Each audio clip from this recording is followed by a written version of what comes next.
Hello ladies and gentlemen, welcome to my corner of the internet. My name is Jason, and today we're going to be taking a glance at Duke Nukem. Duke Nukem is a, we'll say, side-scrolling sort of action platformer released in 1991 by Apogee Software. It's good. I like it. We're going to go ahead and take a look at it, and I'm going to show off the game and talk a little about it. As you can see right here, it has some ordering information. That's right, when you get the game. Even though this is the full version that I'm playing, since it followed Apogee's shareware model, which basically involved giving people the game for free, a big chunk of the game for free up front. In this case here, a third of the game, and then allowing them to go ahead and be able to buy the other 2 episodes later on. So we're gonna I just want to show something really quick in the game setup. You do have rebindable keys, there's a sound toggle, but one thing I really like is there's a hint toggle, because this game here actually has sort of a quasi-tutorial system, and it's nice that you can actually turn that off if you're, we'll say, well-versed with the game. So you can go ahead and hit H to go ahead and switch off, we'll say, the tutorial messages if you don't want to be bothered by that. And I wish, we'll say, modern games would go ahead and do that. So we're going to go ahead and start a new game and just sort of show you what this game is all about.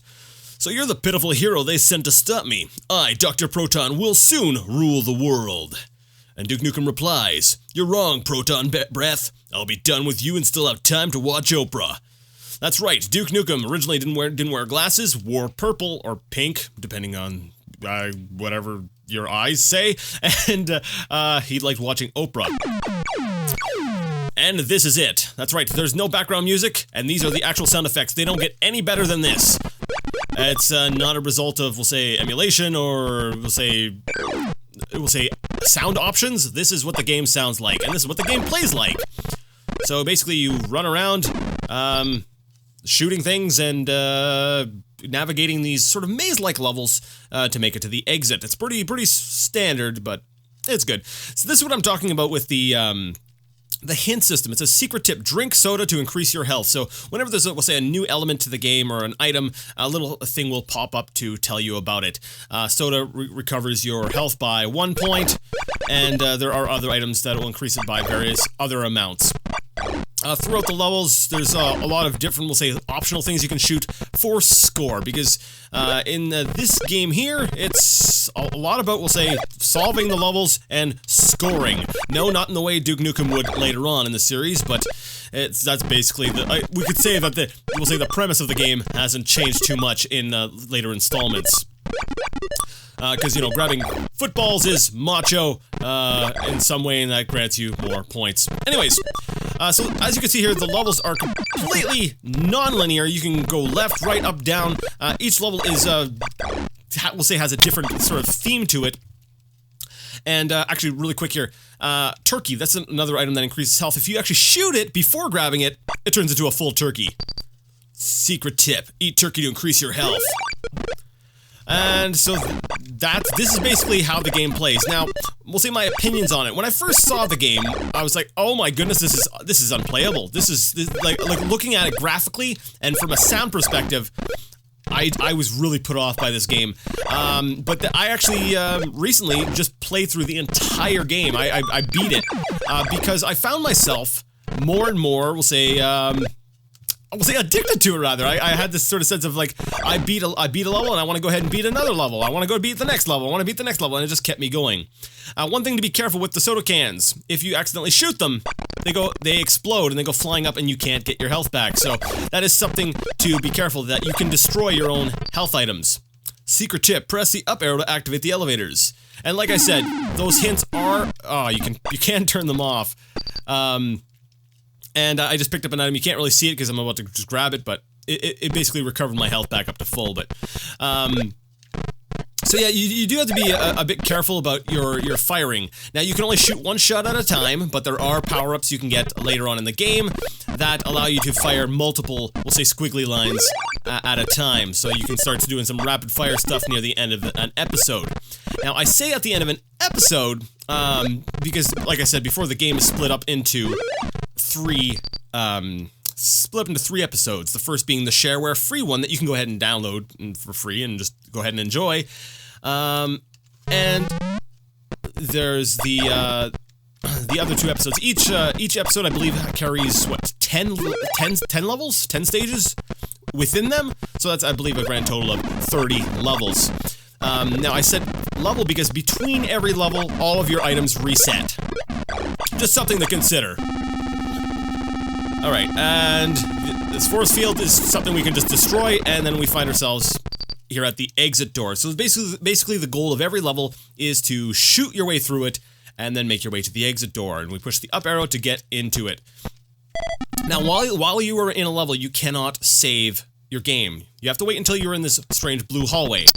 And the game's going to tell me that. It says, press the up arrow to read the notes. Okay, I'll read the note. And what does it say? You are entering the next level. Now is a good time to save your game. And it's the only time you can save your game. So if I hit F1, which is, you know, the universal button for help, it brings up the Duke help menu, and it says if I press S from here, I can save my game. And then I can choose which save state, which save slot I want to use. I'm going to save it as number 1. We'll say save space number 1, and then we start up the next level. And this is, like I said, this is the entirety of the game. Now, I do find the level design to actually be very good in this game. Like I mentioned before, I found myself wanting to continue playing and just keep going. Future levels continue to introduce new enemies and new elements. Like these little spikes on the ground will come up and hit me.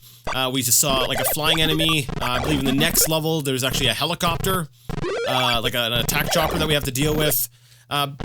Basically, Dr. Proton likes throwing, we'll say, a wide assortment of different challenges your way.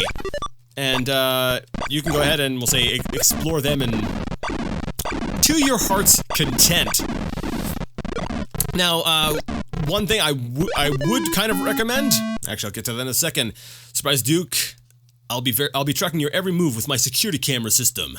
Every once in a while, say Dr. Proton will come out to taunt you, and I kind of like that because it's got little it's got, we'll say, an extra interactive element. It's not just running through a level shooting things. Every once in a while, something will come up, and that's very Duke-like, I think. But back to my suggestion. Duke Nukem 2 has actually, it has a soundtrack that actually works very well, so if you're planning on playing Duke 1, maybe grab your favorite MP3 or music player, if you, whatever you happen to want to use, and go ahead and maybe put the Duke 2 soundtrack in the background. That's what I did, and it made the game immensely more, we'll say, enjoyable from a sound perspective, but ultimately, the game is enjoyable. It's got good design to it, and like I said, even though it might be off-putting, I had a lot of fun with it. Now, like I was saying before, levels are kind of non-linear. You'll notice there's a red key door here, and I have the blue key, and the blue key is actually over on this part here. If I go over this way, whoop, and there's the exit.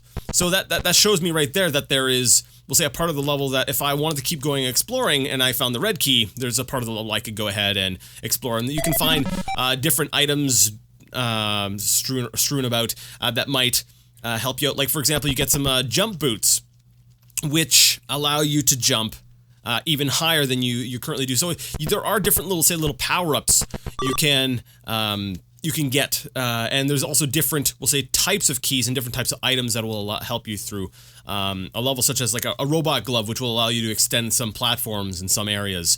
Now, one thing I did like here is these notes on the wall. They often give you tips on how to solve the next level. So in this one here, it's telling you on the next level, you'll need to find a special access card that looks like a computer board. So the game is actually very good at telling you what you need to do. It's very friendly, we'll say, to new players, which I like, and I like that it's all completely optional. It's not like a forced tutorial. And there we go. There's that attack chopper I was talking about. So yeah, this is Duke Nukem. This is how he got his start. He started off as a side-scrolling platformer shooting guy in the vein of games like Mega Man. Now, it came out in '91, so you'll notice like the scrolling is very sort of choppy. It's not a smooth scroll. You'll notice it goes over in, we'll say, chunks.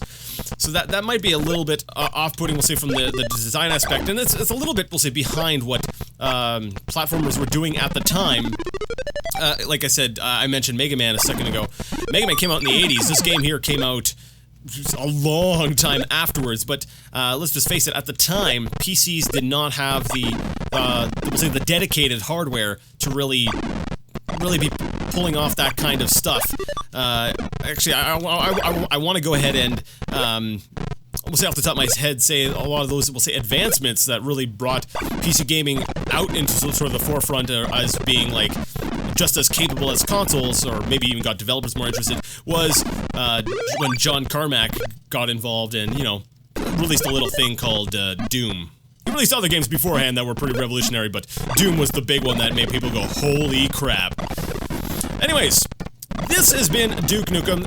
There's a lot more of this game here that you can go ahead and, like I said, you can go ahead and download it yourself. I'll try to find a link to the shareware episode, and I'll toss that into the description below, so if you happen to want to play the game yourself, you know, give it a try, you can go ahead and do that. Now, as far as the other two episodes, if you want to play them, I got my copy from GOG.com while it was available on GOG.com. And I'm actually sad to say that I don't know of anywhere where you can actually buy this game, Duke Nukem and Duke Nukem 2, legally. They've actually been removed from GOG. They're not available on Steam, so I don't know where you can get them. Now, that may change in the future, and then this video will be, we'll say, outdated, and it will no longer be accurate. But as of this video, there's nowhere I know where you can buy it. So that's a little bit unfortunate, because the later two episodes actually have some very, we'll say, interesting, neat little things. Like there's new level elements and things that are added, even actually new graphical effects, such as like reflections. There'll be like a pool of water and you walk over it and you'll actually see Duke's reflection in the water, and while he's shooting and everything. It actually looks really good. It's really well done. So, you know, if you like this kind of thing, if you're not put off by old games, or we'll say the especially games, we'll say this with this kind of graphical quality and sound quality, then I would highly recommend it. It's actually it's a fun game that I think is easy to get into, respects the player, and the levels are well designed. Mechanics flow well. It's a good time. Yeah. So, anyways, if you like this content and would like to see more, go ahead and leave this video a thumbs up. If you didn't like it, leave it a thumbs down. Either way, let me know what you thought in the comment section, including if you'd like to see even more coverage on any of my at-a-glance videos, or games, rather, the games that I've covered in at-a-glance videos, such as Duke Nukem. You know, if there's enough interest in a particular game, I might even look at doing a full playthrough of it, but, yeah, I would recommend, though, that you give Duke a shot yourself. But, whatever. Well, until next time, I would like to ask you all to game on.